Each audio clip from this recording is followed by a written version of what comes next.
con una nueva constitución, con un nuevo modelo.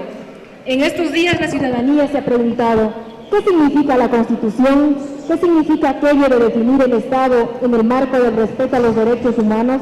Que esos derechos dejen de ser mercancías y los ejerzan como derechos. La ciudadanía se ha preguntado, ¿qué significa la descorporativización de las instancias de control público? ¿O cuáles son los alcances de que la Constitución garantice a la ciudadanía el poder de revocar a quienes eligieron, si estos no cumplen con el mandato que se les otorgó en las urnas? En esta nueva cadena radial queremos dialogar con el señor presidente, los señores periodistas de las 3 radios, para que el presidente pueda dirigirse a los ecuatorianos y pueda responder las inquietudes. Señor presidente, un saludo al pueblo ecuatoriano. Gracias, queridos amigos y amigas, y a todo el pueblo del Ecuador que nos escucha. Realmente estamos muy felices por estar en la tierra de las flores y de las frutas. He participado antes en esta fiesta, pero nunca tan cerca del altar, y créanme que es una verdadera maravilla el arte de nuestros artesanos, de la gente que colabora en esta fiesta, la contribución de las frutas, las flores, los panes. Un bellísimo espectáculo realmente, la misa de inicio y de bendición de las flores y de las frutas. Si me está escuchando la ministra de Turismo, Marisabel, hay que dar mucho más empuje a esta fiesta porque en verdad tiene atractivo internacional. Yo creo que pocas veces, en pocos lugares en el mundo se puede ver una obra tan hermosa, solamente con flores, frutos y panes. Entonces estamos tremendamente contentos, también contentos por esta semana donde se dio un triunfo contundente de la ciudadanía, cuando el Congreso se vio obligado a aprobar la consulta popular. No caigan en engaños de gente que no entiende las cosas y dice, si ustedes leen la resolución del Congreso, para no quedar tan mal los congresistas, dijeron que había que respetar la decisión de octubre 15 y noviembre 26, por supuesto. Esa decisión fue de un cambio profundo. Así que se ratifica una vez más que la Asamblea es de plenos poderes y podrá mandar a la casa a cualquiera de los poderes constituidos, llámese Congreso, Corte de Justicia o al mismo Presidente de la República. Entonces ha sido una victoria contundente del pueblo ecuatoriano. Y bueno, esa es la primera batalla. Ya hemos dicho que hay muchas batallas más por ganar. Hoy, los mismos de siempre tratan de asustar a la ciudadanía, tratan de apropiarse de la constituyente después que la torpedearon por todos los medios y quieren decirnos que aquí se va a imitar modelos extranjeros, que el objetivo es un proyecto totalitarista. No caigan en esa trampa, no tengamos miedo, que no nos metan miedo los mismos de siempre para ellos ganar esas elecciones de asambleístas. Incluso el gobierno nacional le ha pedido al Consejo Nacional de Educación Superior, CONESUB, el consejo que aglutina a las universidades del país, a que forme una comisión de juristas de las universidades que sea el núcleo, esa comisión sea el núcleo para hacer el proyecto de la nueva Constitución. No quiere decir, como por ahí manifestó algún periodista, que juristas nos van a imponer una Constitución, no. Ellos van a ser ese núcleo catalizador, sintetizador de todas las aspiraciones de los diferentes sectores de la ciudadanía. Es decir, si los movimientos sociales tienen idea sobre la constituyente, envían sus propuestas a esta comisión. De tal forma que cuando empiece la asamblea ya va a tener un borrador de proyecto y va a tener que decir sí o no, o hacer pequeñas modificaciones, pero no vamos a empezar de cero. Pero esa es una muestra más de la buena voluntad y buena fe del gobierno, que lo único que quiere es una patria nueva, como todos soñamos, como todos los ecuatorianos soñamos, a tal punto que el proyecto de constitución, escúchenme bien, pueblo ecuatoriano, no lo va a dirigir el gobierno, lo va a dirigir el CONESUB, el Consejo Nacional de Educación Superior. Entonces que sigan hablando nomás los agoreros del desastre de siempre, no aquellos que tratan de meternos miedo, que aquí se quiere poner un régimen totalitario, una dictadura vitalicia, que hablen nomás, pero ya el pueblo ecuatoriano que no caiga en esas trampas. El proyecto de constitución lo va a encauzar, coordinar el Consejo Nacional de Educación Superior. Y esperamos que con esa nueva constitución se acabe la politización de los tribunales, se acabe la politización de las autoridades de control, se acabe la autonomía de bancos centrales que hacen lo que les da la gana, se acabe cuestiones permisivas como hasta la privatización del agua y empiece una nueva era para el país. Le insisto, lo único que quiere el presidente Correa del Gobierno Nacional es cumplir el mandato ciudadano de tener una patria nueva y mejor, y para eso se requiere una nueva constitución para acabar con las mafias políticas que tanto daño nos han hecho.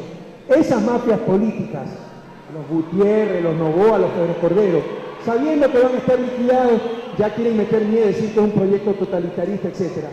No les crean, por favor, ya el pueblo ha despertado desde el 26 de noviembre y les insisto, tal es nuestra buena fe, el proyecto de constitución lo va a coordinar no el Gobierno Nacional, no el Ministerio de Gobierno, lo va a coordinar el Consejo Nacional de Educación Superior.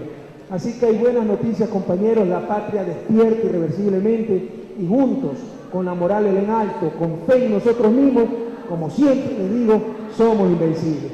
Cuenten siempre con su presidente, cuenten siempre con el Gobierno Nacional, queridos conciudadanos y conciudadanas. Compañero Emilio, no lo dejo. Gracias, Mónica. Bienvenidos, hermanos periodistas y oyentes de todo el país, a la quinta cadena nacional presidencial que realizamos gracias a nuestros anfitriones, el señor gobernador de la provincia de Guayas, ingeniero Fernando González, y el alcalde del cantón Ambato, el arquitecto Fernando Callejas, aquí en la Casa de Montalvo, en este 56º aniversario de las festividades de las flores y las frutas. Señor presidente, hemos diseñado un diálogo en 3 partes con usted en esta hora. Los primeros minutos para hablar de los 30 primeros días, 32 ya de gestión del gobierno que usted representa en el marco económico y social. Luego sobre el tema de la consulta y la asamblea. Y finalmente preguntas coyunturales de los compañeros de cada provincia que nos acompañan. La bienvenida al doctor Luis Gamboa, representante de Radio Centro de Ambato, director de noticias. A la licenciada Sonia Guaygua, representante de la provincia de La Tacunga, Radio La Tacunga. A la licenciada Mariela Ceballos, representante de Radio Ondas Tevedeñas en Los Ríos y de Agro TV, Canal 28 y Diario El Río de dicha provincia. De inmediato la primera inquietud de parte de la licenciada Sonia Guaygua, Sonia de Radio La Tacunga, con el primer segmento de inquietudes. Bienvenida, Sonia. Muchísimas gracias, señor presidente. En base a las encuestas, la popularidad de aceptación al pueblo ecuatoriano varía entre el 70 y 80%, si bien es cierto. Pero en estos 32 días, los anuncios tributarios del impuesto al patrimonio, a los activos, han lesionado la imagen de un gobierno que de pronto desprecia la opinión de los agentes internacionales. Bueno, gracias. Bienvenida, ¿no? Radio La Tacunga es una radio a la que quiero mucho y donde alguna vez también locuté y participé cuando trabajaba en Zimbabue con mi buen amigo Jorge Guamán. En todo caso, un fuerte abrazo también a esa querida provincia de Cotopaxi. Vea, nosotros, sí, yo creo que despreciamos la opinión de la gente internacional. Usted ha dado en el clavo. Sí, me ratifico en eso. Nos tiene sin el menor cuidado el riesgo país, porque estamos cansados de tanta hipocresía. Los mismos que han puesto al país en riesgo son ahora los que nos quieren asustar con el riesgo país. Eso no es otra cosa que un chantaje para los gobiernos, para que, a ver, si no hacen lo que decimos, le subimos el riesgo país. ¿Y usted sabe lo que es el riesgo país? El riesgo país no mide la calidad de la política económica, no mide el bienestar de la gente, mide la voluntad y capacidad de un gobierno para pagar deuda. Le pongo un ejemplo. Si viene aquí un dictador sanguinario que nos pone a trabajar 16 horas diarias, 7 días a la semana, a pan y agua, pero con la condición de que todo lo que se produzca sea para pagar deuda, verá que le baja el riesgo país. Ya no podemos caer en esa trampa. Así que, mi querida Sonia, usted ha dado en el clavo. El gobierno de Rafael Correa desprecia el riesgo país de los especuladores financieros y desprecia a todos estos chantajistas llamados bancas de inversión, inversores de Wall Street, que creen que no existen sociedades sino mercados, que no existe dignidad en nuestros pueblos sino tan solo consumidores. Sí, despreciamos esas opiniones, que lo único que buscan es hacer lucrar al capital financiero internacional. ¿Cuál es el riesgo país que nos estremece? El que vivimos día a día. Los 300 migrantes que en promedio, arriesgando su propia vida, quieren salir de su propia patria. Los pobres, los desempleados, esos padres de familia que no tienen cómo alimentar a sus hijos, los hospitales desolados por políticas absurdas. Ese es el riesgo país que nos preocupa. Ese riesgo país, por supuesto, que lo tenemos muy presente. El riesgo país de los especuladores financieros, lo despreciamos. Y para que vean cómo es nuestro país también, y algunos representantes de esos agentes internacionales, que no buscan hacer patria, sino solo buscan hacer negocios, y que han hablado del impuesto al patrimonio, el impuesto a las llamadas celulares, y yo he escuchado analistas que 2 horas hacen toda una discusión de la supuesta reforma tributaria. Le pregunto, Sonia, ¿dónde hay un documento sobre la reforma tributaria? Mire la falta de seriedad de esta gente. No hay nada. Estamos preparando, todavía no hemos presentado nada, y ellos ya hacen construcciones en base a algo que no existe. Y ni siquiera entienden, porque no hemos hablado de impuesto al patrimonio, sino impuesto a los activos. No hemos hablado de impuesto a las llamadas telefónicas de celulares. Hemos hablado de impuestos a la importación de aparatos celulares de lujo. ¿Sabe cuánto está gastando el país en importación de aparatos celulares? 200 millones de dólares anuales. Pero la gente aquí, sin saber, habla cualquier cosa. Entonces, para que vea la falta de seriedad, debemos ser más serios, sobre todo de parte de esos serios analistas y de parte de ciertos sectores empresariales que dicen que no confían en el gobierno. Allá ellos. Usted ha visto las encuestas. La gran mayoría del pueblo ecuatoriano confía en el gobierno. Ese 0.0002% de supuestos empresarios que responden a proyectos ideológicos o a intereses foráneos no confía en el gobierno. Para nosotros es un signo que vamos por el camino correcto. El doctor Luis Gamboa, representante de Radio Centro de Ambato, emisora que matriza esta cadena de Ambato junto con Radio Paz y Bien, y Radio Canela también acá de Ambato. Siga, doctor. Señor presidente, bienvenido a la ciudad de Ambato, tierra de don Juan Montalvo, de Juan Legumera, quienes castigaron a los tiranos. Usted habla, señor presidente, de que desprecia los criterios sobre riesgo país, pero existe una realidad. No existen captaciones en los bancos, disminuyeron las captaciones en bancos y también en las cooperativas. No existe inversión extranjera por la incertidumbre, ni tampoco nacional. Señor presidente, tenga la gentileza. Estoy equivocado, mi querido amigo. Le aseguro, le he puesto una cena que acabamos este año con más inversión en total y particularmente inversión extranjera que los demás años. La inversión extranjera no va a los países que son buenos alumnos del Fondo Monetario Internacional. La inversión extranjera verdadera, la que nos interesa, la directa, la que viene a construir plantas, fábricas, explotaciones agrícolas, dando empleo, pagando impuestos. Esos verdaderos empresarios van a países con políticas claras, con gobiernos capaces, con gobiernos honestos, y eso es lo que hay en este momento en Ecuador. ¿Sabe usted cuál es el país que más capta inversión extranjera en el tercer mundo? ¿Sabe usted? Se llama China, una dictadura comunista que hasta hace unos 3 o 4 años ni siquiera garantizaba la propiedad privada. ¿Sabe cuál es el riesgo país de China? No existe, porque como China no tiene bonos, no tiene medición de riesgo país. ¿Y por qué va allá la inversión extranjera? Porque es un país con políticas claras, una economía dinámica que crece, y eso es lo que vamos a tener en este país. Así que por favor ya no se van a sorprender, superemos esos mitos, esas falacias que nos han tenido dominados durante tanto tiempo. La inversión extranjera, bienvenida. Ahora, si no viene, tampoco es que les voy a hipotecar el país. Hay recursos nacionales para reactivar la economía. ¿Sabe cuánto hay en el FEICE, CEREPS y FAC, el Fondo de Ahorro y Contingencia, entre los 3 fondos? 2.000 millones de dólares. Y han hecho lo imposible para que no se pueda utilizar ese dinero y para después hacer depender al país de la tan cacareada inversión extranjera.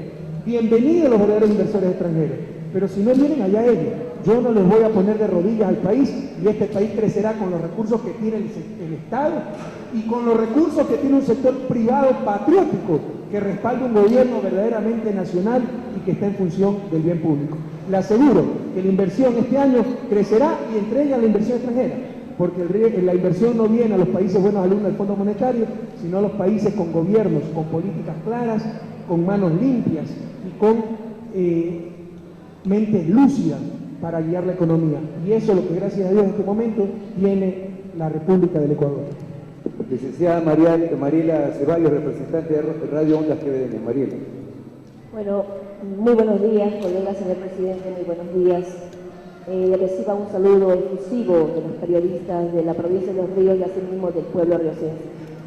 Mi pregunta es, una vez que el día de hoy se cumplen 32 días de gobierno, ¿se han cumplido ya ofertas, tanto en lo social, también un triunfo político en la llamada la consulta popular?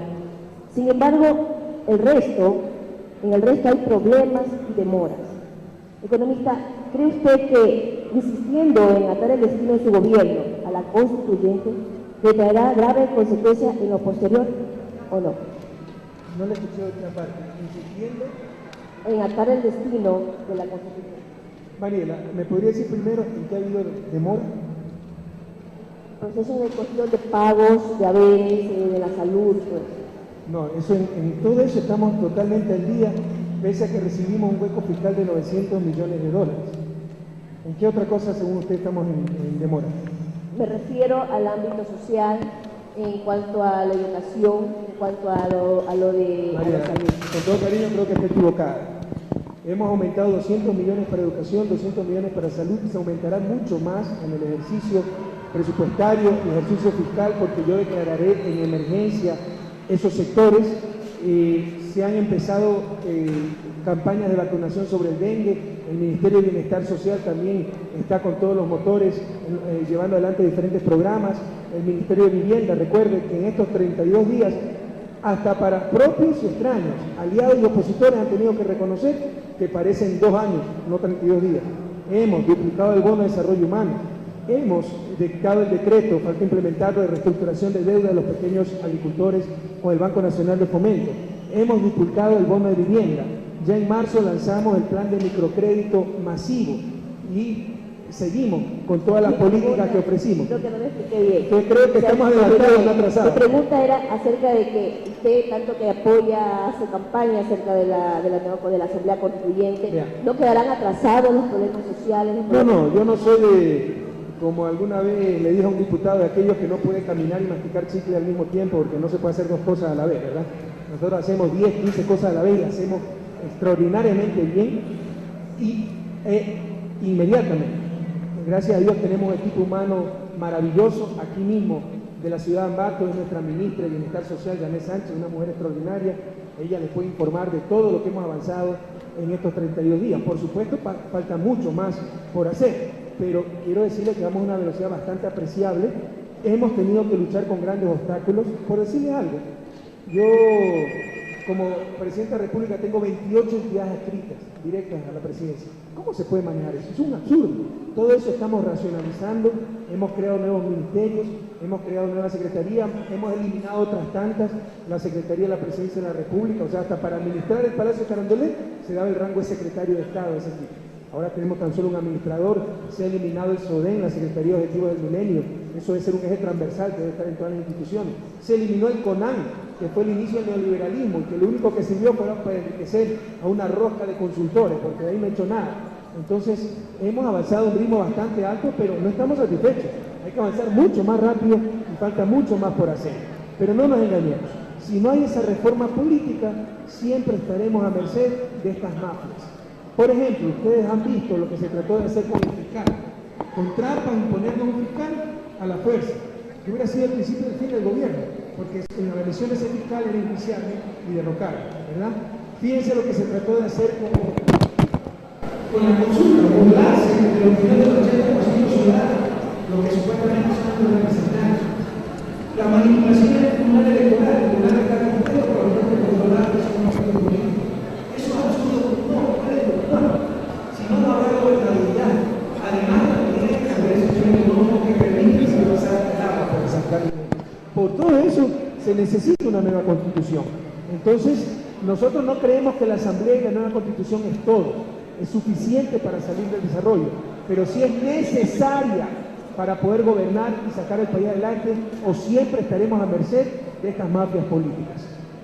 Señor presidente, sobre este tema, definitivamente que la campaña de los microcréditos del 555 es un plan que el Ministerio de Finanzas ha dado a conocer ampliamente esta semana, pero en contraparte, la oposición indica que el pago de los bonos global va a debilitar precisamente la inversión en el microcrédito, señor presidente. Mi querido Emilio, Si en este país las tonterías pagaran IVA, ya tuviéramos financiado el presupuesto del Estado para los próximos 50 años. Porque créame que hay gente que habla. La otra vez escuchaba a un diputado, no digo con nombre y apellido, Alfredo Serrano de Galápagos, Partido Social Cristiano. Todo el mundo tiene derecho a hablar tonterías, pero con qué entusiasmo, ¿no? Que hablaba este señor. Que la culpa de las fumigaciones con Colombia ha sido mía por no poner por escrito el convenio con que llegué con Uribe en Managua. Ese es el problema, por convenios, acuerdos verbales y no por escrito. Y no está enterado el señor que en esa época yo ni siquiera era presidente en funciones, pues cómo iba a firmar algo. Pero así es, o sea, hay gente que, insisto, todo el mundo tiene derecho a hablar tonterías, pero algunos hablan con qué entusiasmo esas tonterías. Pongámosle IVA a las tonterías, verá que el país resuelve todas las crisis fiscales. Vean, los bonos, oiga, los recursos para microcréditos han sido marginales en este país. Y las instituciones, al menos la banca formal, que dicen ayudar al microempresario, les cobran tasas de interés efectivas hasta del 60%. ¿Usted cree que van a dejar esos negocios? Van a continuar. Lo que va a hacer el Estado con su política masiva de microcréditos, cerca de 300 millones de dólares para microcréditos, será hacer bajar las tasas de interés para ese sector que siempre ha sido marginal. No es que han ido la gran cantidad de recursos al sector de microfinanzas. Te vamos a dar un impulso fundamental a las microfinanzas y vamos a bajar el costo de esas microfinanzas con el programa 555, que significa hasta $5.000, hasta 5 años plazo y al 5% de interés. Entonces, sin lugar a dudas, lo que va a aumentar son los recursos para ese sector y a bajar los costos para ese sector. El que diga lo contrario, sinceramente, no sé en qué está pensando, insisto. Pongámosle tonterías, IVA a las tonterías y nos volvemos multimillonarios. Señor presidente, de inmediato, la licenciada Sonia Guaigua, Radio La Tacunga. Ingresamos, Sonia, al tema de la Asamblea Nacional Constituyente y la consulta. Gracias, señor presidente.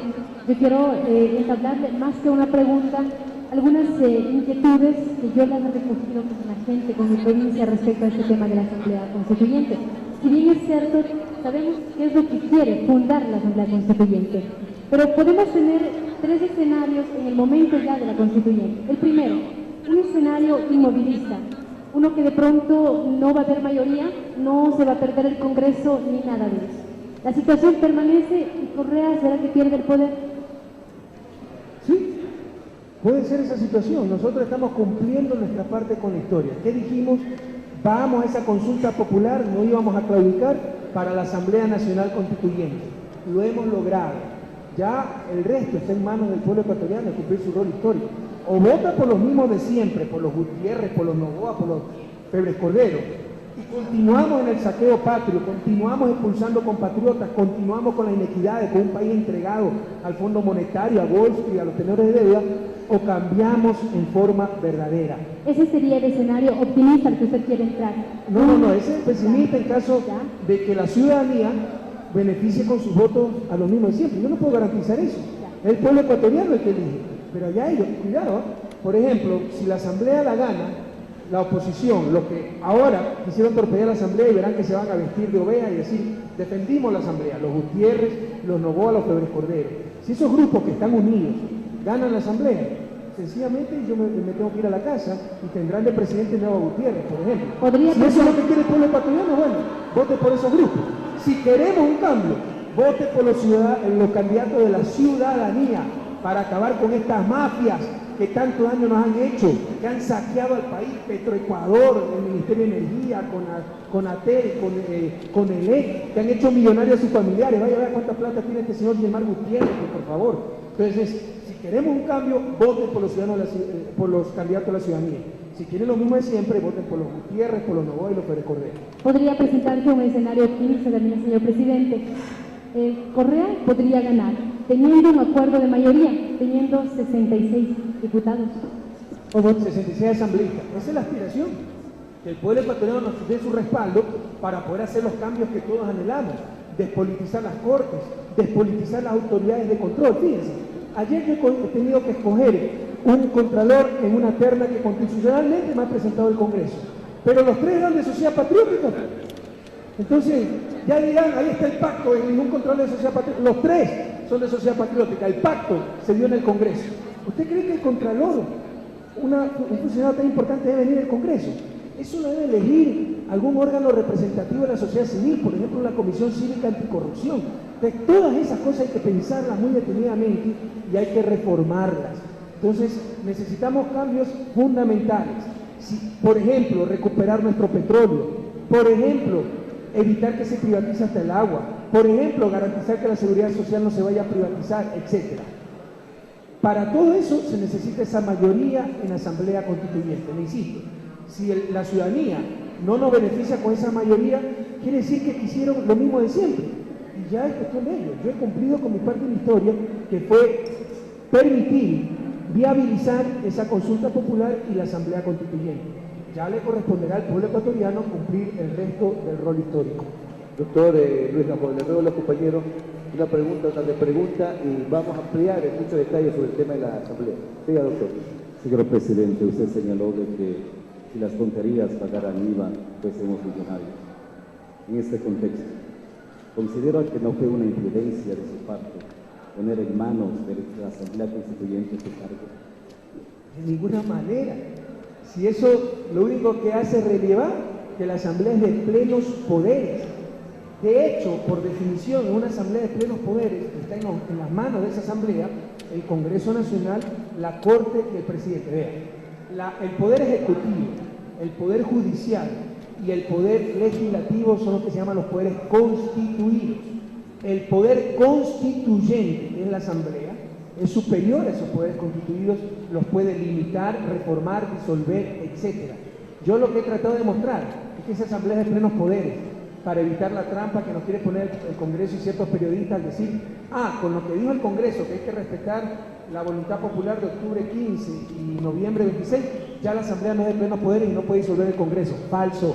Es de plenos poderes y puede mandar a la casa al presidente, al Congreso Nacional y a la Corte Suprema, y lo primero que yo haré será poner a disposición mi cargo ante esa Asamblea de plenos poderes. ¿Existe demasiada confianza en usted, soberbia quizá? Le preguntaba si existe demasiada confianza o soberbia de su parte. No sé si esto sea soberbio, yo creo que por el contrario, un acto de humildad, decir, señores, he cumplido, ahí está la Asamblea, independientemente del resultado, mi puesto está a la disposición de esa Asamblea, que es la máxima expresión de que la soberanía radica en el pueblo. Por supuesto, si esa Asamblea la gana la oposición, los Gutiérrez, los Pérez Cordero, los Noboa, significa que yo me voy a la casa y tenemos al presidente Álvaro Noboa o Luis Gutiérrez. Si esa Asamblea la gana la ciudadanía, significa que me ratificarán en el cargo y podremos continuar con este proyecto histórico.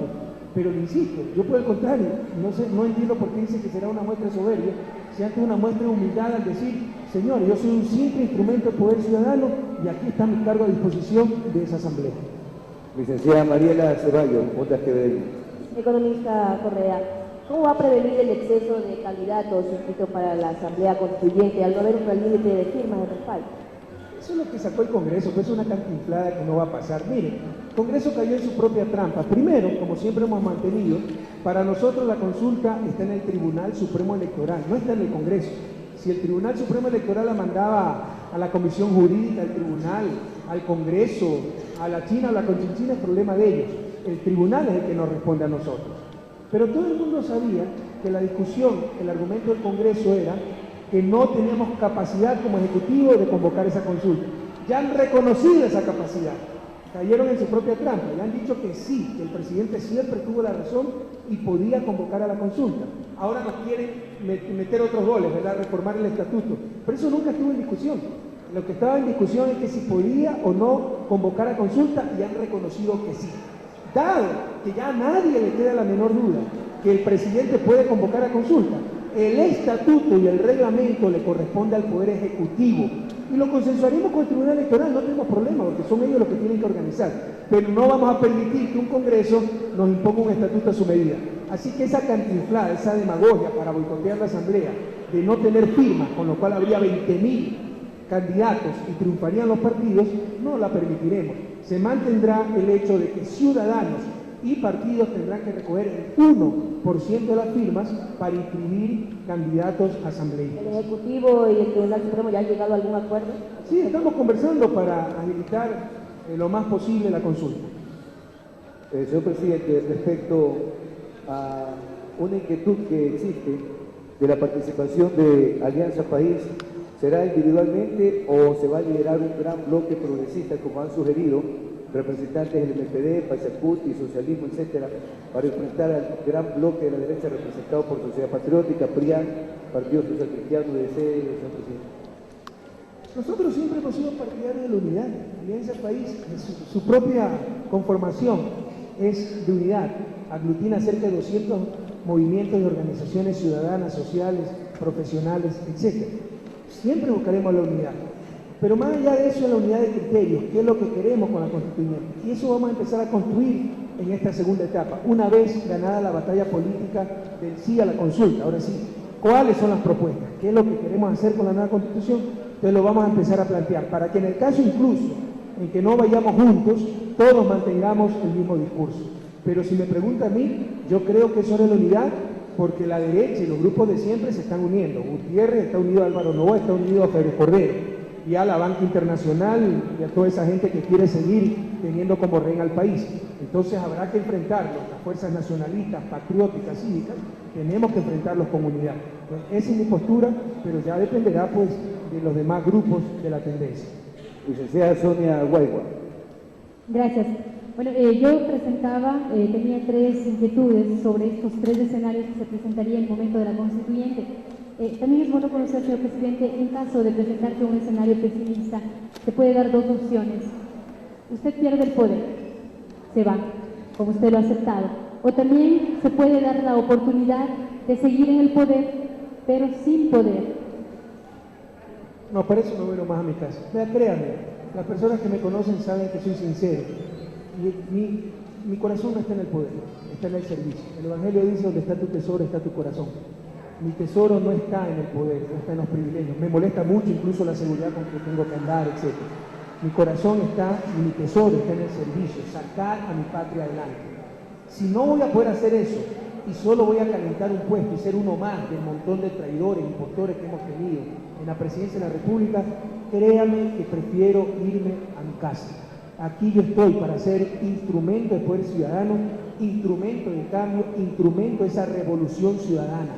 Si voy a hacer un alcahuete más de las mafias de siempre, los grupos de poder, prefiero 1000 veces irme a mi casa.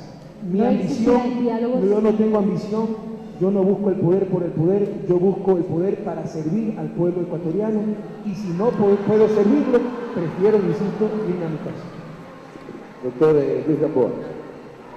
Señor presidente, analistas y politólogos señalan de que no saben a dónde quiere llevarnos, a un socialismo excluyente de Venezuela o de Cuba, a un socialismo abierto como de Chile. Señor presidente. Bueno, algunos analistas no saben de dónde van ellos mismos, ¿no? Insisto, si las tonterías pagaran IVA, ya seríamos multimillonarios en este país, el Estado sería multimillonario. De lo que dicen los analistas, hay algunas barbaridades increíbles.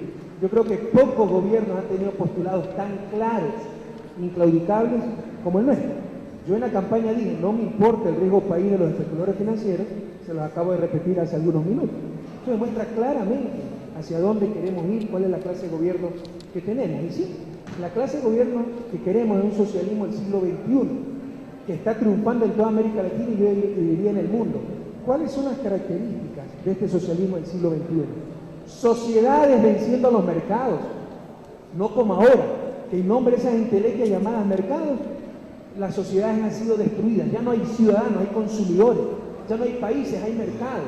Fíjense la integración que buscaban hacernos, el TLC, el ALCA. No era construir una gran nación latinoamericana, sino un gran mercado latinoamericano. Eso se acabó con nuestro gobierno. Aquí el bien común primará sobre los negocios. ¿Cuál es otra característica de ese socialismo del siglo XXI? La supremacía del trabajo humano sobre el capital. ¿Qué es lo que se ha hecho en los últimos años? Que el trabajo humano ha sido sometido en función de la necesidad del capital. Por la tan cacareada competitividad, globalización, había que reducir salarios, restar estabilidad, se lo hacía. Yo no sé si usted conoce el contrato por horas. El contrato por horas niega uno de los derechos fundamentales de los trabajadores, la estabilidad. Bueno, si hay un contrato por horas, se supone que como no se tiene estabilidad, habría que compensar esa falta de estabilidad con un mayor pago, ¿verdad? ¿Sabe cuánto es el pago por contrato por hora? $1 cada hora. Eso es esclavitud. ¿Sabe, de acuerdo al reglamento que hizo me parece, el gobierno de Gutiérrez, cuántos trabajadores contratados por hora puede tener una empresa? 75%. Es decir, hay ciertos empresarios que quieren tener empresas sin trabajadores, sin su responsabilidad para con el trabajo. Entonces, ese es otro de los cambios de este socialismo del siglo XXI. Aquí va a tener supremacía el trabajo humano y va a pagarse decentemente y tendrá que respetar sus derechos laborales. Otra de las características, nosotros creemos en la propiedad privada, creemos en los empresarios, pero no creemos que empresarios son solamente los grandes pelucones de ciertas cámaras de la producción que se creen dueños de este país, sino que empresarios también son esos microempresarios, esos artesanos, esos panaderos que hicieron esos panes tan ricos que ofrecimos en la misa el día de hoy. Empresarios, también el vendedor de chicle en la esquina de un semáforo, y a todos ellos hay que apoyarlos y hay que buscar mecanismos alternativos, por ejemplo, a la banca formal que está quebrando este país, como por ejemplo apoyar el sistema cooperativo. Hay que buscar la justicia social en forma explícita. Estamos en el continente más inequitativo del mundo y Ecuador es uno de los países más inequitativos de este continente, que ya es el más inequitativo del mundo. ¿Cómo se logra eso? Cobrándole más a los ricos y subsidiando en algo a los pobres. Y eso es lo que estamos tratando de hacer. Entonces, esa es la característica del socialismo del siglo XXI, que no me interesa si se lo analoga al socialismo de Chávez, al socialismo de Bachelet, al socialismo de Kirchner, porque aquí lo que estamos teniendo es un socialismo ecuatoriano por el cual el pueblo votó abrumadoramente el último 26 de noviembre. Señor presidente, usted desprecia los criterios de politólogos, de analistas, incluso de periodistas. Yo le manifestaba que desprecia los criterios de politólogos, de analistas, incluso de los periodistas. ¿Usted escucha a quién, aparte del pueblo? ¿A quién da oídos? No, a los analistas serios, responsables, pero no a los terroristas económicos que nos han quebrado, son asalariados de las bancas y todavía siguen hablando. Oye, aquí hay un analista, entre comillas, que fue el ministro de Maguad que nos quebró, pues, y sigue hablando en los medios de comunicación, cuando un país desarrollado no escribiría ni en el periódico La Parroquia. Entonces, aquí se ha perdido la vergüenza. Yo respeto a los analistas serios, honrados, incluso que discrepan con nosotros, como Felipe Urbano Lara, el propio Walter Espurria, pero hay otros que son simples recaderos del poder de turno. Hay otros totalmente irresponsables, que hablan barbaridad y media. Por ejemplo, estos analistas que hacen todo, construyen todo un análisis de la reforma tributaria del gobierno que todavía no existe, todavía no lo hemos presentado. ¿Cómo puede haber tanta falta de seriedad? Esta semana y la anterior usted vio titulares de periódico que yo había roto la ley para nacionalizar a Marcelo Elizaga, el arquero de Melec. Que a mí me demuestre uno de estos periodistas si yo alcé el teléfono una sola vez para apurar ese proceso que está desde agosto del 2006, o si se rompió una coma de la ley de nacionalización y lo desnaturalizamos. Si está naturalizado, lo desnaturalizamos en Alizar. Todo es mentira. ¿Cómo se va a respetar esas barbaridades? ¿Cómo se va a respetar esa mentira?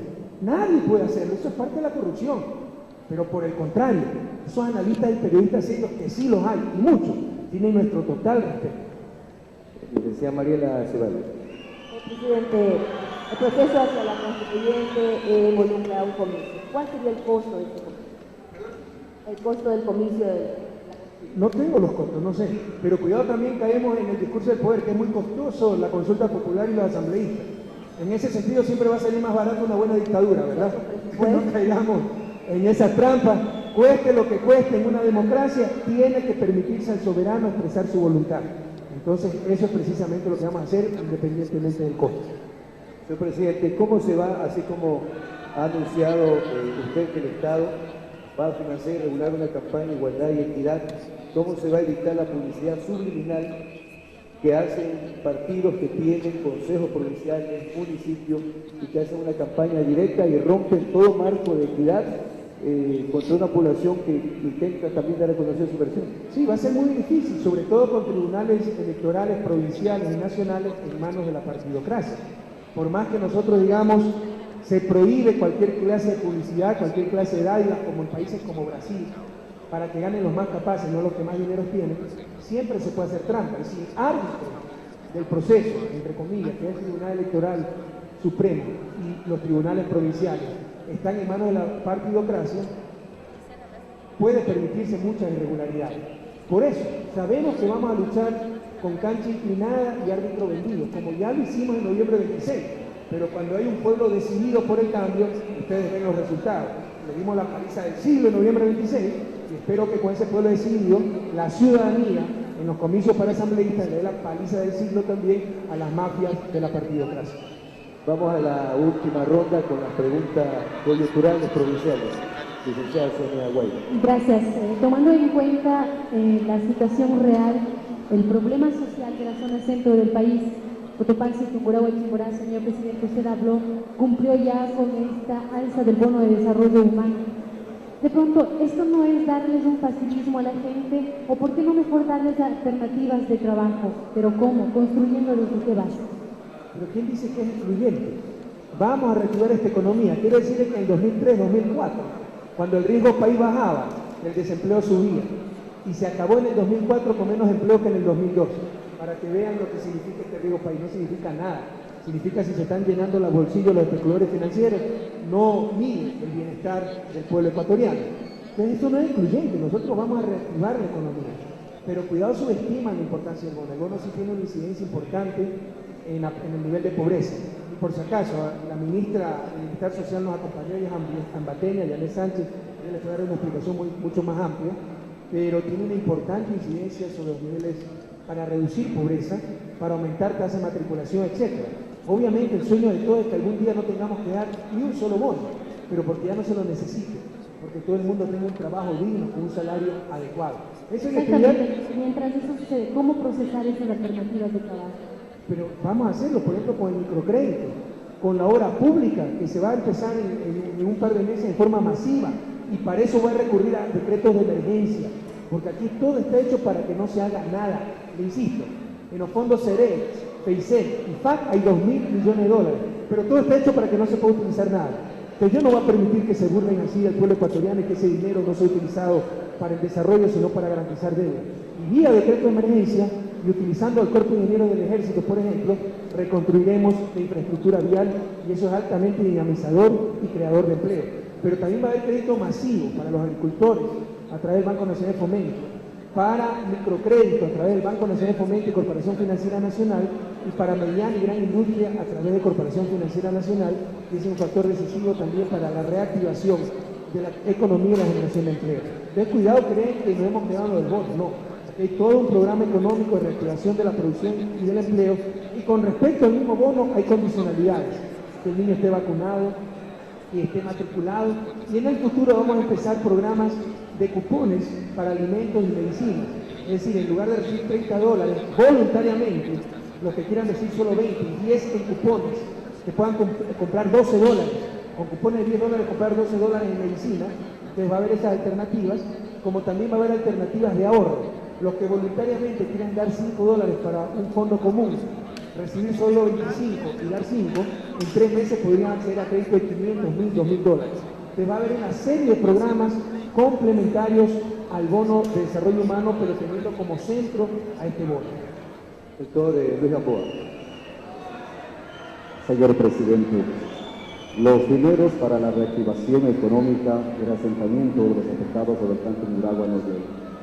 Los señores alcaldes tienen que viajar a Quito, golpear las puertas, son como que solicitáramos dádivas. ¿Cuándo va a cambiar esa realidad?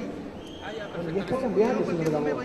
Yo he recibido a algunos alcaldes de la zona afectada que han manifestado su agradecimiento por la pronta atención del gobierno. Ya ha estado ahí la ministra de Vivienda, han estado muchos altos funcionarios del Estado, y se ha estado dando el dinero.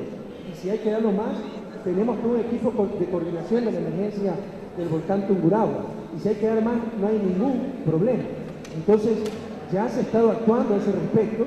Y bueno, solo tenemos 32 días en el gobierno, encontramos un presupuesto prácticamente hecho, pero si hay que hacer las reformas necesarias para atender de mejor manera la emergencia del volcán Tungurahua, tengan la seguridad de que la haremos, ¿no? Porque se ha estado atendiendo ya la emergencia. Licenciada Mariela Ceballos. Señor presidente, según datos, su popularidad bajó del 73 a 71%, mientras que su credibilidad pasó del 68 a 67% en un mes. ¿A qué se debe esta leve disminución de credibilidad? ¿Se debe acaso por no haber podido consolidar la estructura nacional como movimiento político debido a las disputas por cargos públicos en las diferentes provincias del país? Bueno, quiero decirle que gracias a la generosidad del pueblo ecuatoriano, incluso asumiendo que esas cifras son correctas, porque yo tengo mis serias dudas con ciertas encuestadoras que trabajan para ciertos grupos políticos, sería un récord histórico esos niveles de popularidad. Quiere decir que la ciudadanía está, no con Rafael Correa, con la revolución ciudadana, con ese volver a tener patria. Pero yo soy estadístico, mi querida Mariela, y 2 puntos más o 2 puntos menos no tiene significancia estadística, no significa nada. Puede ser que se equivocaron la primera vez y en lugar de haber sido la popularidad 73 a 71, o puede que se equivocaron esta vez y en vez de tener la popularidad 71 a 73 o más incluso.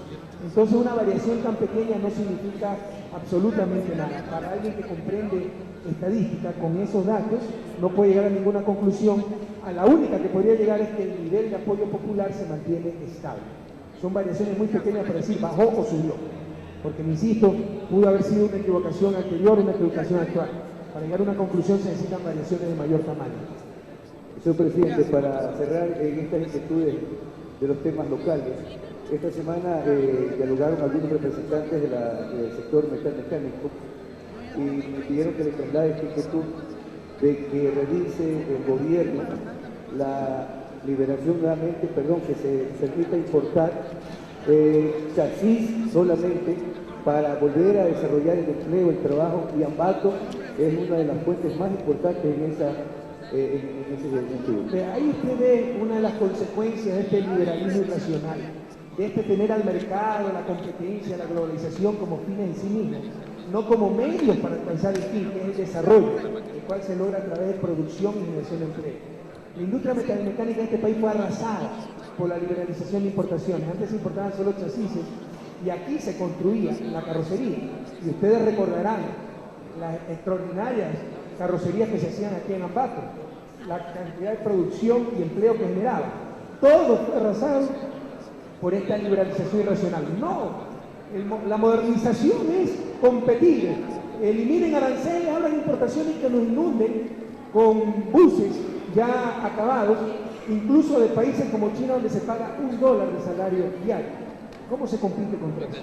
Entonces, nosotros no creemos en esos cuentos. Tenemos claro que el principal deber de la política económica y del gobierno, y se lo dice un economista, el primer presidente economista en la historia de este país, no es contentar a Wall Street, no es felicitar al Fondo Monetario, no es que un grupúsculo de empresarios nos aplauda, es proteger y fomentar la producción y el empleo nacional, y eso es precisamente lo que haremos. Así que no excluimos nuevamente prohibir la importación de buses, camiones, etcétera, acabados, solo permitir la importación de chasis para que de esta manera se regenere, se motive nuevamente la metalmecánica, particularmente la industria de carrocería en el país, que tanto orgullo nos dio, porque eran carrocerías hermosísimas y que tanta producción y empleo también generaba. Sobre eso, señor presidente. Estamos precisamente, tuvimos esta semana la reunión del mini gabinete de producción para establecer esa política comercial que vía aranceles permita, proteja nuestra producción y permite desarrollarse nuevamente a industrias como la industria de carrocería. Pero no es el único problema. Por ejemplo, el sector agrícola de Tungurahua tiene graves riesgos también, el sector frutícola. ¿Por qué? Porque tenemos un convenio con Chile, ¿ya? Y que se permite importar frutas de Chile, que compiten con la fruta ambateña, con la fruta tungurahuense. ¿Es ese el desarrollo que queremos? Que se arrase la extraordinaria fruta que tiene Ambato o que tiene Tungurahua porque no pueden competir con la chilena. Es que son inútiles. No, señor. La dolarización que ha creado los costos más altos de América Latina. Y si ya por la insensatez de las mafias de siempre no tenemos moneda nacional y no tenemos política monetaria, tenemos que utilizar activamente la política comercial, básicamente aranceles, para proteger y fomentar nuestra producción nacional. Y tengan la seguridad, señores carroceros de Ambato, Tungurahua y del país, tengan la seguridad, señores fruticultores de Ambato, Tungurahua y del país, que precisamente eso es lo que hará este gobierno nacionalista, patriota del socialismo del siglo XXI, que entiende que no hay desarrollo sin producción ni empleo nacional. Nuestra secretaria nacional de Comunicación, la doctora Mati García, resume los temas tratados en esta mañana para nuestros hermanos de los pueblos quichua. Ashapagrachu, Mashi Presidenta, Ashapagrachu, Yachi, Mashikuna. Ñukanchik apu presidente ashka yuyaykunata rimashka shinallayta kimsa hatun yuyaykunaypi ñukanchik rimankarapunchik. Asamblea Constituyente mandami rimarka ñukanchik apu presidente pay nirka. Asamblea ukuy tukuy runakunami chaypi llankana kanakun. Paykuna chaypi yaykushas ñukanchik apu presidente kay Congreso manta diputado kunatas ukishuk apu kunatas wasima kachanata ushan rimarka.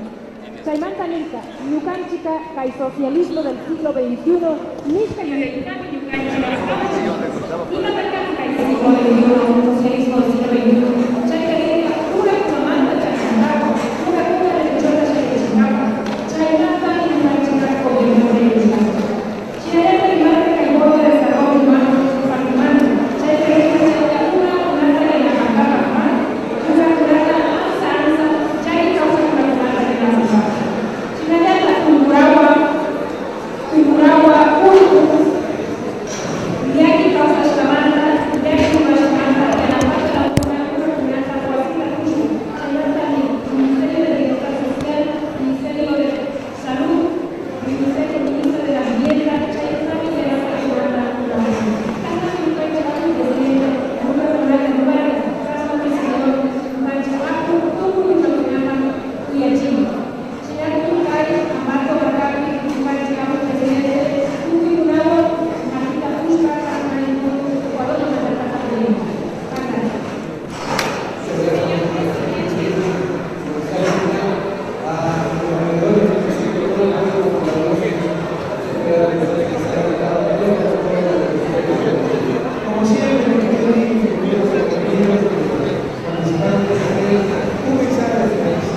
la patria de todos se ve siempre cambiando, la confianza en sí mismo. Eso pasa para transformar a los países. Tengan la fe, seguridad con nosotros. El presidente va a salir un ratito al balcón. Es posible que mejor ustedes cambien de abajo.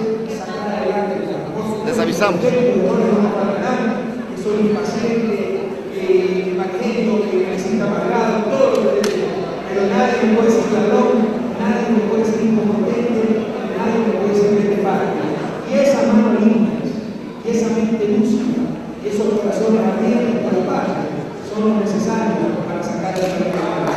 Juntos lo lograremos también.